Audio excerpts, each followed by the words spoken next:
Welcome to Clinton, Tennessee, a small town with a unique history.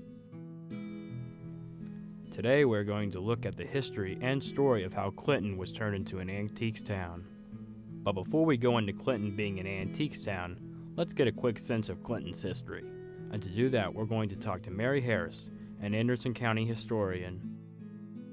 Well, as Clinton, of course, was named Burrsville after Aaron Burr. And after his disgrace to the city, they got kind of embarrassed when Aaron Burr, who Clinton was named after, had a duel.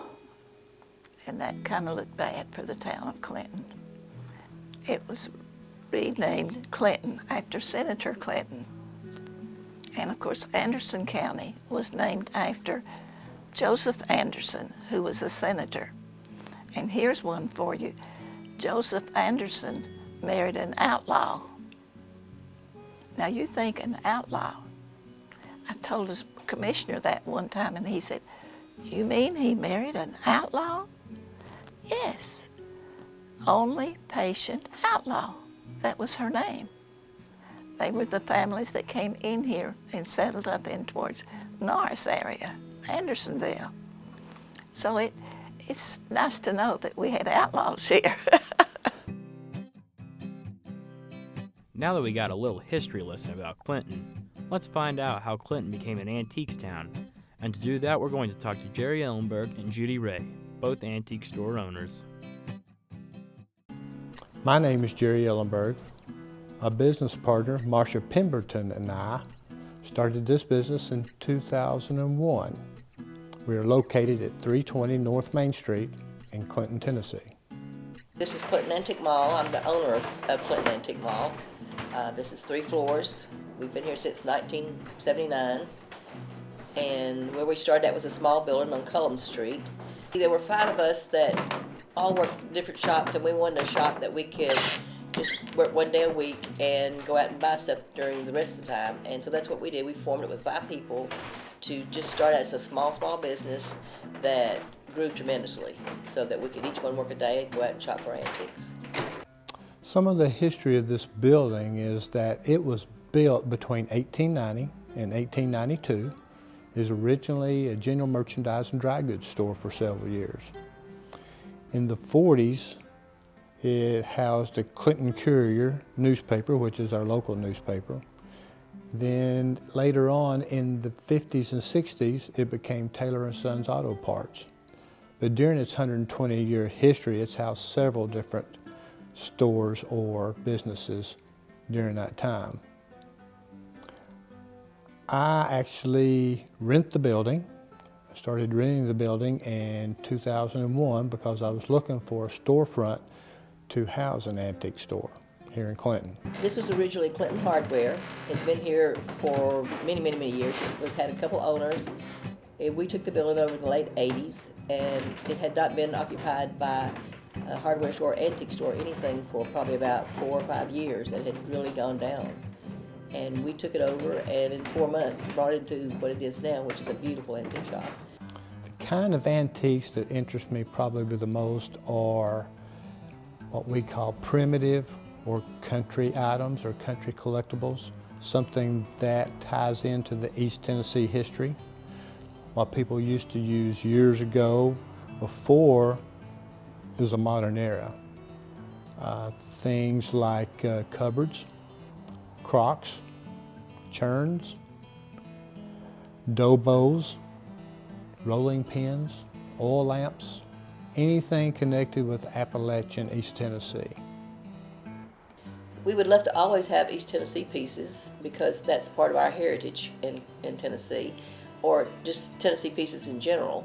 But our customers demand whatever they are buying is what we go out and get. We do have French pieces, we have European pieces, we have pieces from everywhere. Anything that anybody wants, we try to get.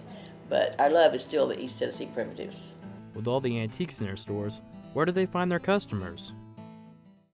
We get customers from a lot of different states in the eastern part of the United States. We advertise to bring in travelers off of Interstate 75, which is located just 5 miles from where we're at. And we also have a website that people can view that will bring people to Clinton, Tennessee. We get people from Canada, Ohio, Indiana, Michigan, Kentucky, Texas, Wisconsin, Idaho, Arkansas. So we get a large venue of people from a lot of different states around the eastern part of the United States. Plus we get a lot of people locally here from different counties in East Tennessee.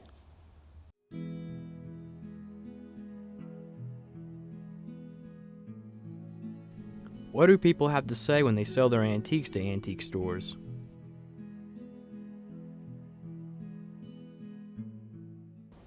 There are times when we buy certain items from family members that we do get a story behind some of the items that we do purchase. Some of the things that we get some real interesting stories on, or I get interesting stories on, is war memorabilia, WW1 or WW2 war memorabilia.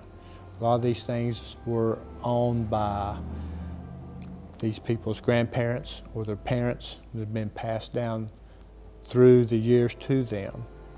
And you hear stories about how they left to go to the service, how they left to go to war, and what happened to them while they were in war, and what their part of the war was.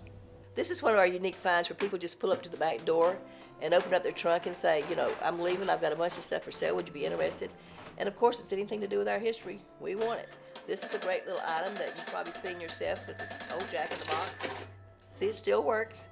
And people have great memories of these things like this, and they would love to own them, again, just for their childhood memories. Let's get into the business side of antiques. How do they go about pricing them? To determine the value of any one item is basically comes from knowledge of being in the antique business for a while or several years. To know the market, to know what you need to pay for items, to know what you need to sell them for or try to sell them for. Now there are certified appraisers in the area that can give you certified prices. A lot of those are needed for insurance purposes, or someone that just has an heirloom from their family that is interested in what it is actually worth. And a certified appraiser will go by a book value. And there's book values basically on anything that is collectible. Price-wise, we just try to, the economy's bad now, so we try to just stay within people's ranges. But we carry variety, some high-priced things and some medium, and you know, some things that young couples can buy to start their antique business, you know, antiques in their house with. To know if an antique is expensive or not has a lot to do with the availability of a certain item, how much it was produced or reproduced through the years. One thing, for example, is treadle sewing machines. Back in the early 1900s, every household had a treadle sewing machine. Every woman did their own sewing.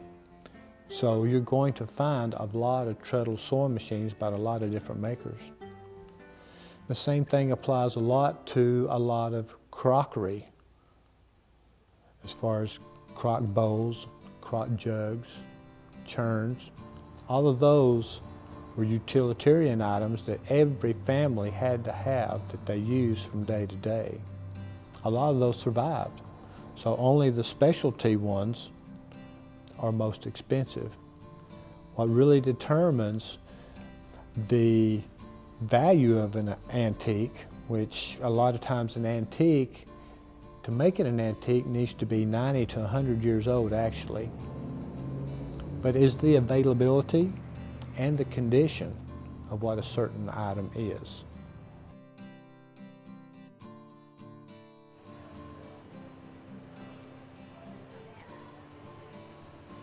Clinton also hosts the biannual Clinch River Antiques Festival.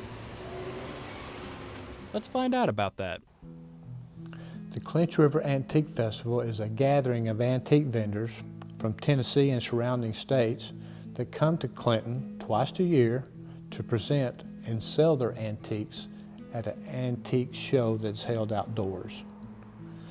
The first one was in 2001, which commemorated the 200-year anniversary of Clinton. It was a joint venture between the Antique Merchants, the City of Clinton, and the Anderson County Chamber of Commerce to present this festival to the public. We were trying to make space for more dealers, and there wasn't enough room for them. So they opened little shops on the main part of the town in Clinton. And as it grew and grew, they wanted ways to really bring a big crowd to Clinton and to enjoy our small town. So we started the festival. And it's became bigger and bigger and bigger. We have a spring and a fall festival, and it really helps the shops. We're open till Friday night, the night before the big festival on Saturday. And the shops are always full that night because everybody's so excited about what's coming on the streets. We get a lot of really good response from the festivals, from the people that attend the festivals, and also from the antique vendors that come to present and sell their wares here at the show. People really enjoy the fact that they can come to an outdoor venue and there be so many antique vendors to present their wares. It's just a good day to be outdoors, to do some antique shopping, and people really enjoy that in the company of other people being at the festival. The antique vendors, they always enjoy it because we have good crowds and they have good sales. And this festival has got to be known as a really good antique festival in the East Tennessee area. We've had the customers that start out at first are still coming in as it grows bigger and bigger, and they always find really unique treasures and things that, you know, they don't have to travel out of town. They just come here. But we do have people from Ohio, everywhere, that come just this festival because there's lots of things to find, things that you can redo, things that, you know, is something maybe that you're looking for. It's a special thing that you couldn't find anyplace else. The festival even has a horse-drawn buggy. Let's take a ride. My brother was telling me about an ice house. I don't remember it. I remember the ice house. Yeah, I remember. Okay. And then Dr. Hall, how many of you had Dr. Hall as your doctor? No, I know it was Dr. Hall, but we had Dr. I knew who that was. Yeah, almost everybody that rides here that's from Clinton was delivered by Dr. Hall. Oh, no. See, and it wouldn't be the festival without your wagon, so thank you for bringing it. It is a great festival, and it has grown so big, and that shows you that people really, really wanted something like that. The Clinton Antique Festival that for Clinton has opened the doors for many, many people to come back home to share their antiques with other people. Antiques, a lot of people call it stuff. We have a lot of stuff, but when we start separating it and looking at it, we have antiques, have our families. And as far as the festival, that's what it's all about. With Clinton antique shops keeping up with their past items, how do they keep up with their 21st century customers? We use a lot of modern technology to advertise our businesses. We use billboards on the interstate to bring people to downtown Clinton. We use media publications to reach people in multiple states rather than just locally. And we also use the internet from websites for information and directions to bring them to downtown Clinton, Tennessee. We try to stay away from the internet. We do have a Facebook just to kind of keep up with everything so people can write us notes and things, but we rather deal with the people personally ourselves. It's just, you know, I write all the tickets by hand. I don't put them in, any kind of computer or anything, so that I know, we get that feel that's small town. We don't want to take that air away from our shop because that's really what makes us what we are. And antiques really are unique memories. So if you're just talking over an internet or something, you're really not getting the feel of the shop or the person. And we just want to be small town as long as we can. Currently, people are still looking for the older type antiques rather than the mid-century modern antiques. The business has changed from the 90s until now, where people have refined their taste as far as they're looking for certain and particular items, something to complete a collection or something to add to a collection. People are looking at items for their homes that can be used, that are very functional in their house rather than just having something old. They're buying things that they can actually use in their homes. We started out in Clinton, a shop by ourselves, with people thinking that we couldn't make it, and we grew and grew to a really big shop. And sometimes the smaller shops don't feel like they can make it very long, and we do see them go in and out in 6 months. But if you really love this business, there's room for growth in it, and it's going to be always here because it's part of our history. And people now, I think, are more into our history than ever. They're kind of getting away from the throwaway stuff, like the Chinese stuff. They don't want to collect that because it doesn't last very long. So it's getting back to the things that from our country that were handmade by our ancestries, and it's just, I think that's why it'll always be bigger and bigger and bigger, as long as we can keep finding the pieces. But we're very lucky in East Tennessee to be able to find a lot of great pieces. I think Clinton will continue to be an antique mecca for several years. It's taken it over 10 years now to become the antique mecca that it is and have the many antique stores that it has. I think that people will always, no matter what point in time we're at, will be collecting or will enjoy things from the past. So I think Clinton will, with its culture the way it is, the old buildings, the history that it has, will be an antique mecca for several years. I don't think that Clinton would be as great as it is without the antique business. It's just part of the history of this town. We have the Tennessee pearls that are harvested in the river right in our back door. They cannot be harvested anymore because in the 80s they made sure people were gathering them, so they're just about extinct. And so you cannot gather them anymore, but that's part of our history.